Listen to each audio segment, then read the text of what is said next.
Hi guys, welcome to my new blog. So ముందుగా మీ అందరికీ ఉగాది శుభాకాంక్షలు.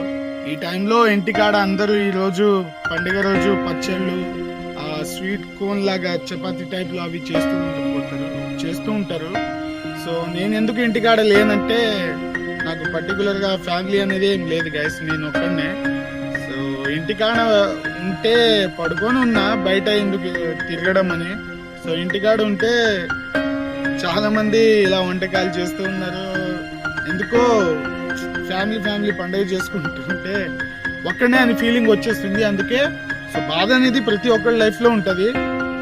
దాన్ని కొద్దిగా కంట్రోల్ చేసుకొని బయట మన మైండ్కి కొద్దిగా రిలీఫ్ ఇద్దామని బయటికి ఇలా దుర్గం చెరువుకి వచ్చాను తిరగడానికి. సో ముందుగా మీ అందరికీ ఇంకోసారి ఉగాది శుభాకాంక్షలు. సో నెక్స్ట్ వీడియో తోటి మనం మళ్ళీ కలుద్దాం గైస్. Bye bye.